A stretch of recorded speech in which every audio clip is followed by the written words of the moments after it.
Hey Divine Tribe, this is Tahira Divine. Thank you for tuning in. Go ahead and like, comment, and subscribe. And don't forget to hit that notification bell so that you are always notified when I drop a video. You can find me at tahiradivine.com. Also, all my social sites is Tahira Divine. So let's get into this. This is the much needed, much wanted to hear about Saturn through the houses. So I shared with you guys my Saturn return experience. I'm a Saturn in Sagittarius, which is in my first house. What I'll be discussing in this video is Saturn through the different houses. So I'm not going to go through Saturn through different astrology signs. I'll do another video for that. This one's just particularly about Saturn in the houses and then what you are to expect or lesson that you can gain and learn with Saturn in this particular house. So we might as well start with Saturn in the first house. So Saturn in the first house is really dealing with the house of self. It's about expression, about how you view yourself and others view you around, others view you as well. And how you express yourself to others. There's this need to appear to be in control, and with having Saturn in this placement here, the opportunity that you're going to see or the reward you're going to see is learning how to express yourself and having your attitude of personal responsibility to lead not just yourself, but others as well without dominating. So that's important with being a Saturn in the first house. Moving on to Saturn in the second house. Now, if you find this one in your birth chart, you can gain healthy control and willing to take charge on your finances. This is the house of stability, security. So what areas in your life do you feel stable and secure, or at least acknowledging there's a desire to find security in how you value yourself and value material possessions.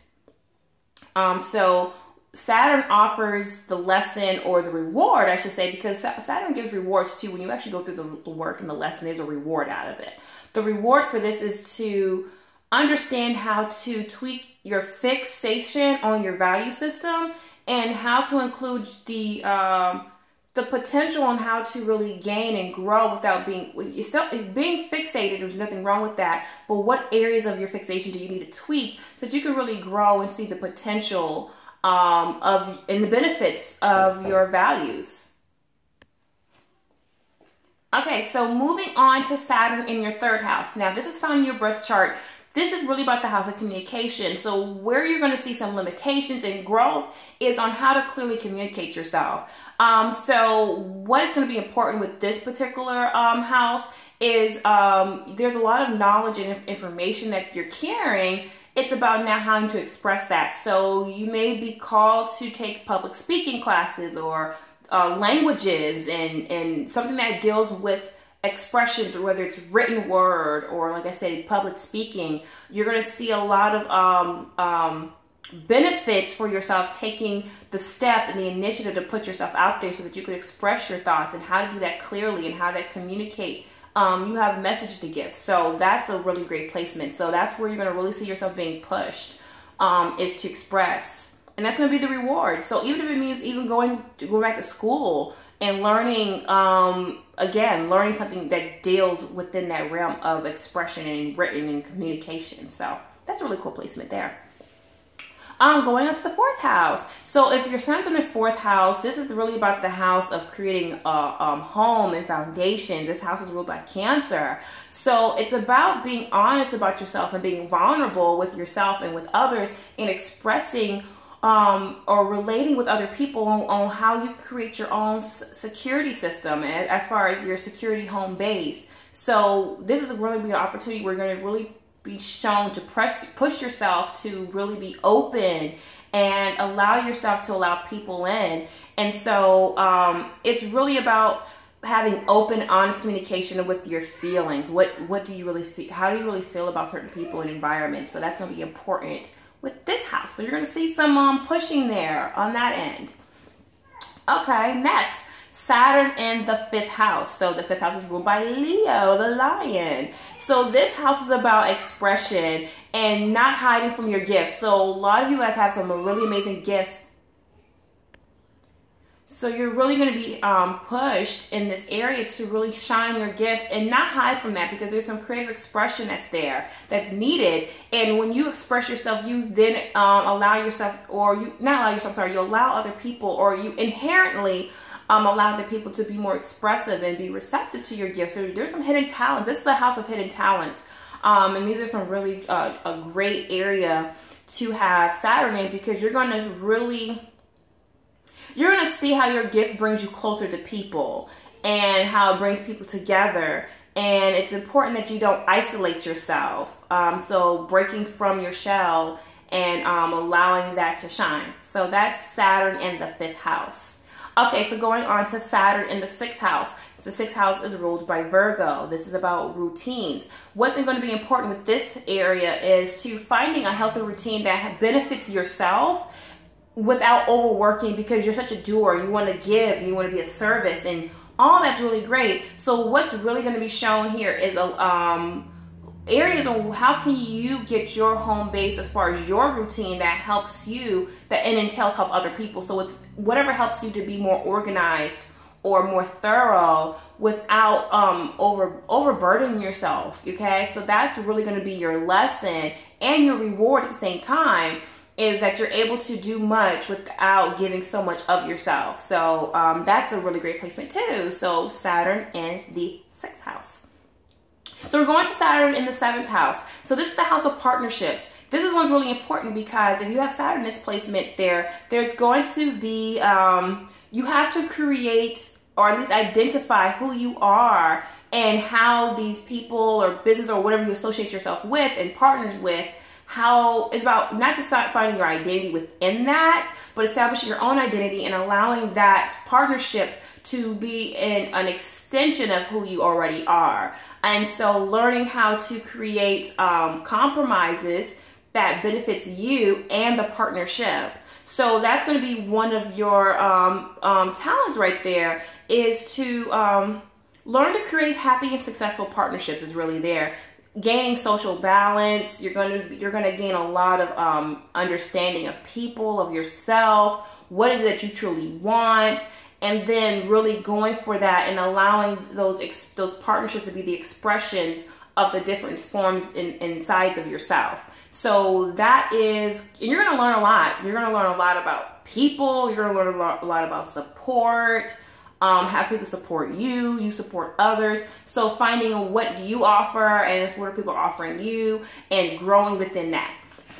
So that's the 7th house. Moving on to the 8th house. So this is the 8th house. This one's pretty about, it's all about sex, money, and power. No, okay, really sex, money, and passion. So this one's really about learning how to be in touch with what you truly feel, and also understanding what areas do you need to exert domination over. Well, not so much domination, let me use the word. It's about using power, not domination. So there's a really great book by Dr. David Hawkins called Power versus Force. I recommend everybody to read that, but especially you, Saturn in the 8th house.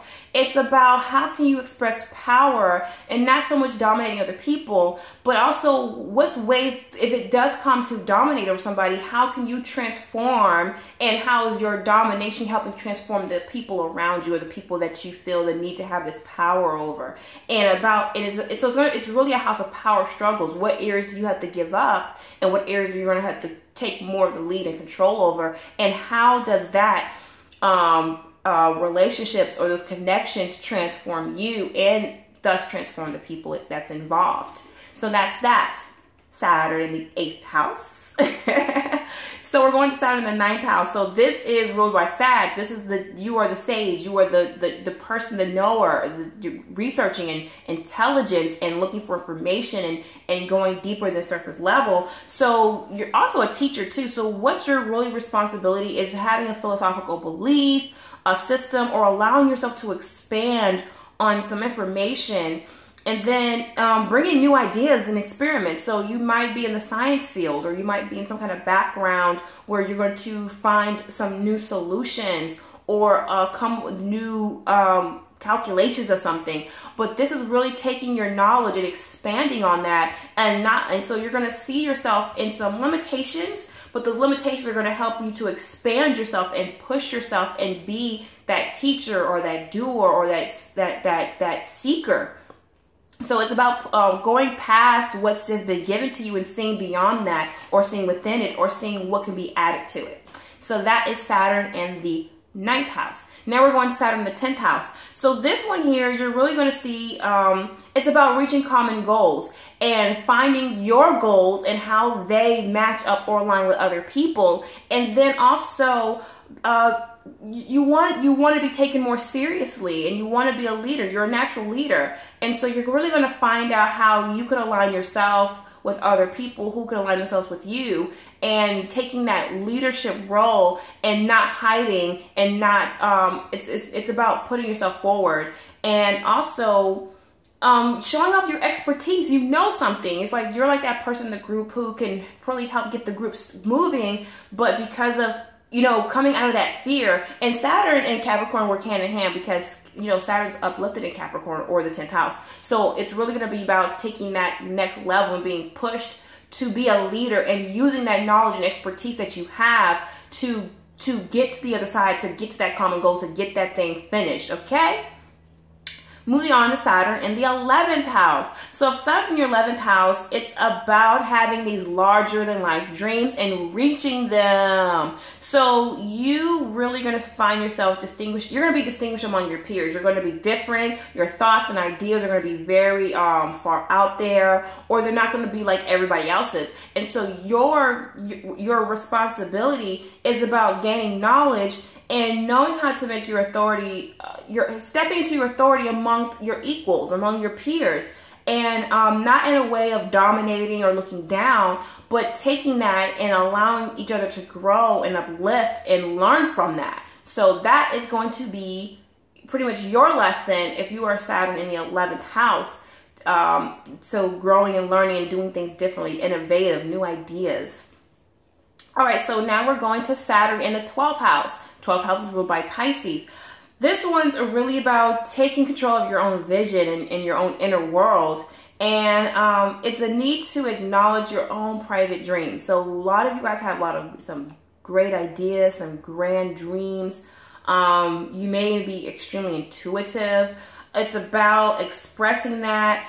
And it's more so on the intuitive and spiritual level. What spiritual insights and ideals do you have? And not being afraid to express that, because then there might be there's like-minded people. They're not mine. There are like-minded people who can help you see the bigger picture and clear picture, as well as you helping others see the clear picture. So it's about being committed to your spiritual ideal, being committed to seeing things beyond the tangible, and being, you're directly connected in both realms of the tangible world and the intangible world. So that's where Saturn's really going to be pushing you, as far as not hiding it or being afraid of that. So tapping deeper into your spiritual knowledge and your spiritual awareness. So that is Saturn through the different houses. I hope that it has been informative to you guys. And also, if you guys are going through your Saturn return, or you want to know where Saturn is in your own house, please definitely book a reading with me, and I can help you learn how to read your chart. So that's what it is. So it's not so much about me reading your chart. It's about me helping you learn how to read your own chart, so that you can be aware of the different energetic bodies and how they, play a role, and they work within you and around you, so that you can maximize on any lessons or maximize on the blessings that are coming your way, that are built for you based on how your chart's set up. So, all right, guys, thank you so much. I hope that's been helpful. That is Saturn through the houses. You can find me on all my social sites as Tahiri Divine. I love you guys. Peace.